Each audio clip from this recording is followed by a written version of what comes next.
When's the last time a single play changed everything for a franchise? I mean, everything. The quarterback, the coach, the dynasty, the entire decade. I'll answer that for you. Never. What happened at Candlestick Park on January 10th, 1982, didn't just win a football game. It ended the Cowboys era. It launched the 49ers dynasty. Throwing in the end zone.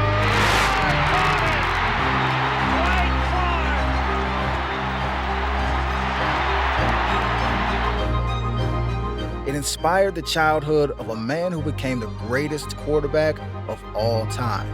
And it all came down to 6 yards, 3rd and 3, 58 seconds left, and one catch that had absolutely no business being caught. This is the story of the catch.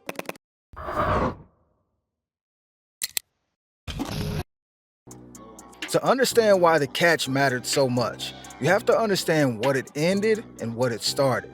And to do that, we have to go back a little further. The Dallas Cowboys had been the class of the NFC since the conference was born in 1970. 5 Super Bowl appearances in that decade, 2 championships, Roger Staubach, Tom Landry on the sideline in his fedora. They called themselves America's team, and honestly, nobody was arguing. They finished first or second in their division 11 times in 10 years. They were the standard. They were the dynasty. And the San Francisco 49ers were the complete opposite of that. The 49ers went 2-14 in 1978, and then 2-14 again in 1979. 2 straight seasons of being one of the worst teams in professional football, completely irrelevant, going nowhere. And then 2 things happened in 1979 that nobody paid much attention to at the time, but would eventually change everything. The first was Bill Walsh becoming head coach, a genius offensive mind who had developed something called the West Coast offense, a system built on timing, rhythm, and quarterback accuracy over arm strength. It was revolutionary, but it needed the right quarterback to run it. That was the second thing. In the 3rd round of the 1979 NFL Draft, Walsh selected a quarterback out of Notre Dame called Joe Montana. 82nd overall, barely a blip on the radar. The kid was 6'2" and 185 pounds soaking wet. When Dwight Clark first laid eyes on him in practice, he thought Montana was the punter. Walsh saw something different. And Dwight Clark, his story might be the most remarkable of all. Walsh had traveled to Clemson University in 1979 to work out a quarterback prospect named Steve Fuller. Clark was Fuller's college roommate. He was literally on his way out the door with his golf clubs when the phone rang. The caller was Bill Walsh. Fuller wasn't home. Clark answered. Walsh asked if he'd stick around and run routes so Fuller would have someone to throw to during the workout. Clark said sure. Walsh watched him catch a handful of passes and made a decision on the spot. He drafted Dwight Clark in the 10th round, the 249th pick, a wide receiver who almost didn't even show up to his own tryout. Fate doesn't always announce itself. The 49ers were still rebuilding in 1979 and 1980, but Walsh was building something quietly and deliberately, play by play. And then 1981 arrived and everything clicked.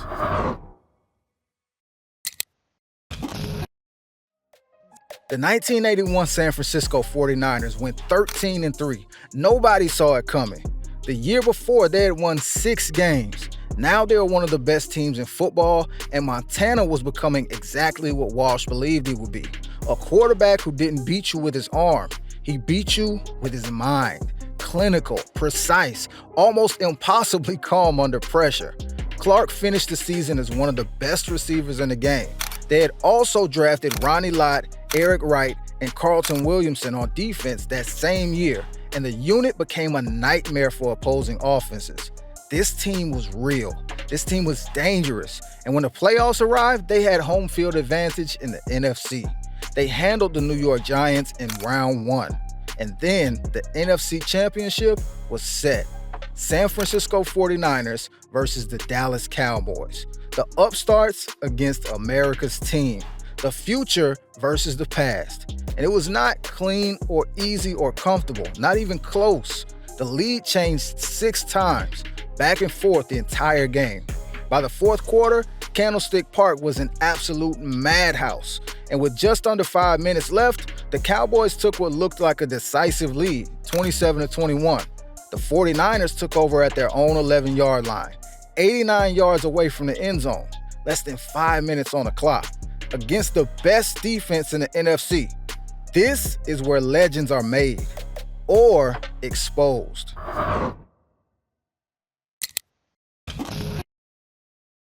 Montana took the offense and went to work. 14 plays, 89 yards. Methodical, calm, restless.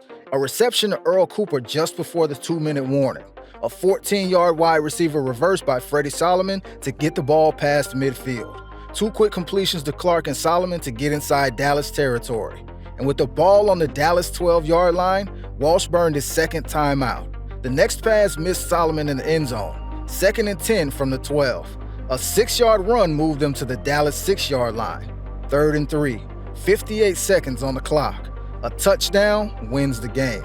Anything else, and you're praying for a miracle. Throwing in the end zone. Caught it! Dwight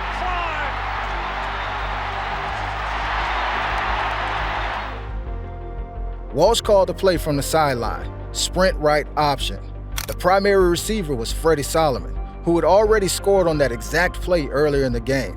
Montana relayed it in the huddle. Clark's job was secondary. Run across the back of the end zone, cut left, cut right, and be there if Solomon was covered. Clark later said he knew he had a chance to get the ball, but his main job was to help get Solomon open. Montana took the snap. The Cowboys' pass rush collapsed the line immediately. Ed Too Tall Jones, 6'9", Larry Bethea, and Dede Lewis were all over him. Montana was backpedaling, scrambling, being driven toward the sideline. Solomon was blanketed. The play was broken. Bill Walsh on the sideline had already started drawing up the 4th down call, and then Montana pump faked. Too Tall Jones jumped, and for one fraction of a second, Montana had a window. He threw the ball off his back foot, high toward the back corner of the end zone. Everyone in Candlestick assumed it was going out of bounds. It looked like it was going out of bounds. It was supposed to go out of bounds. And then Dwight Clark appeared.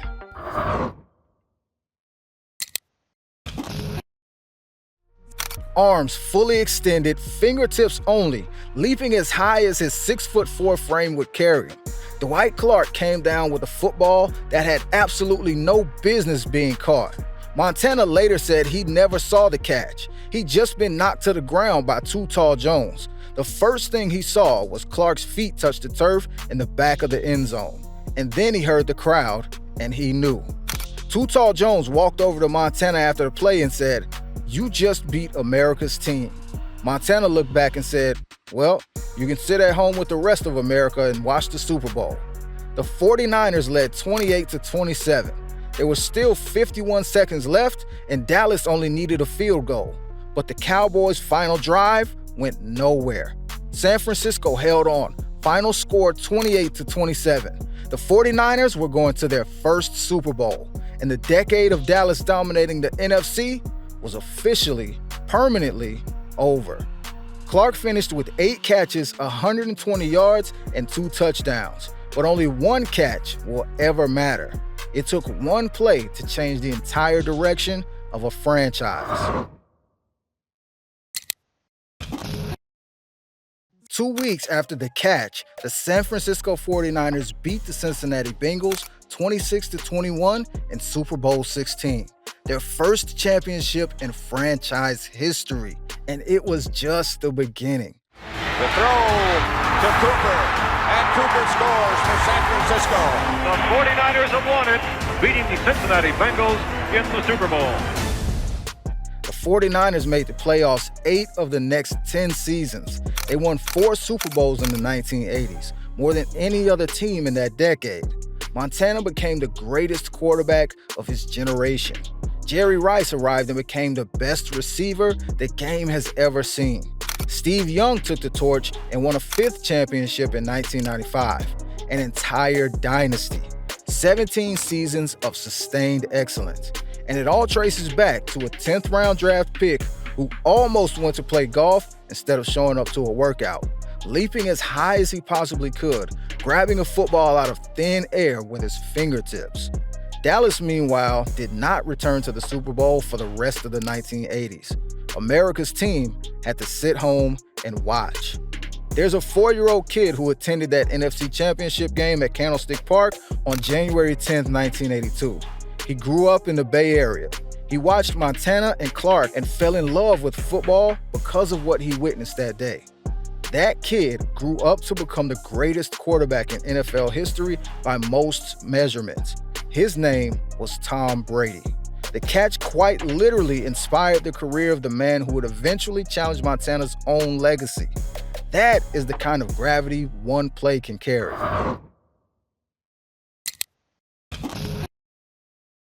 Dwight Clark passed away on June 4, 2018 from ALS. He was 61 years old. In the years before he died, he reflected often on the catch and what it meant. He said, "I didn't understand the big picture and how important it was to the franchise and to the Bay Area until much later. It's humbling. I feel honored that people are still talking about it. They always will be, because some moments in sports are bigger than the game they happen in. Some moments reorganize history. Some catches are just catches, and some catches build dynasties." 2 statues stand at Levi Stadium today. One shows Dwight Clark at full extension, arms raised, fingertips reaching for the sky. The other shows Joe Montana's arms shooting into the air, the way he celebrated every touchdown he ever threw. Frozen in bronze, permanent, because that is what one play can do when everything is on the line and the right person decides to jump a little higher than anyone thought possible. That was the catch.